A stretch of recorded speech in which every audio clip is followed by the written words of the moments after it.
All you fans of Indiana Jones can attest, the biblical relic known as the Ark of the Covenant has been the obsession of fortune seekers and worshipers alike since the days of Moses. The holy artifact said to hold the original 10 commandments.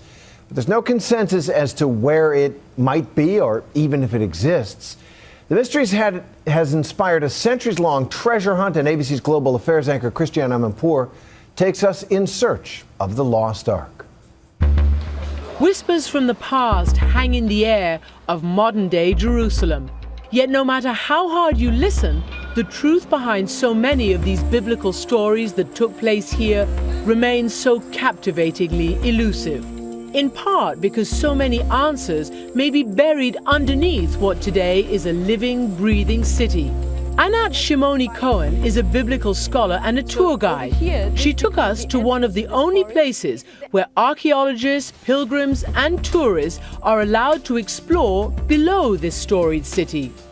It's notoriously difficult to dig under the old city of Jerusalem. It's very difficult because it's very sensitive. We are talking about holy places of the three main monotheistic religions. It's so politically charged. It's so politically charged. Discovered by accident in the 19th century when an archaeologist was walking his dog, this massive network of caves and tunnels is known as Solomon's Quarries. King Solomon is the founding father of the Freemasons. Of the Freemasons.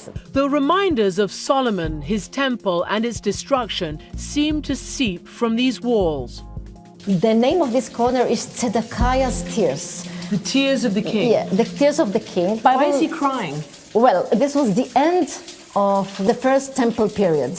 Tears for the destruction of the temple. Yes. It was under Zedekiah's rule that Jerusalem fell to the Babylonians. The temple was destroyed, and the Ark of the Covenant went missing from both history and the pages of the Bible. The 10th century BC is the last time anybody actually really sees it, according to the biblical tradition. Now, there are other stories that maybe somebody spirited the Ark out of the city just ahead of the destruction.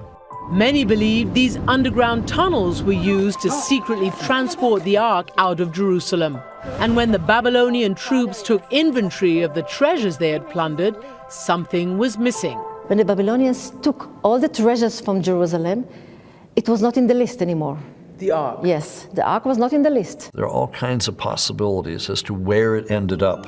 One famous story suggests the Ark was taken from Jerusalem to Egypt hundreds of years before the Babylonian siege began. That's where Indiana Jones goes and looks for it.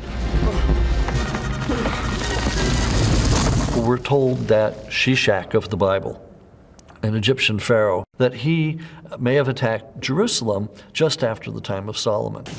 And there is one theory that he took away the Ark of the Covenant. He may have taken the Ark back to the city of Tanis.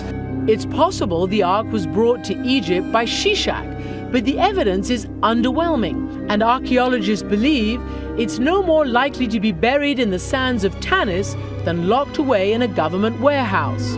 Back in the caves below Jerusalem, we encounter another possibility, that as Jerusalem fell to the Babylonians, the Ark was not taken away, but was instead hidden away in this underground labyrinth. People trying to be detectives, are they trying to uncover something? Well, some people prefer to leave it as it is. And some people I know that still look and wants to find the Ark of the Covenant. Today, the idea of the Ark transcends time and faith. Like so many of the biblical stories, it inspires the simple yet universal search for meaning. I'm Christiane Amanpour for Nightline in Jerusalem.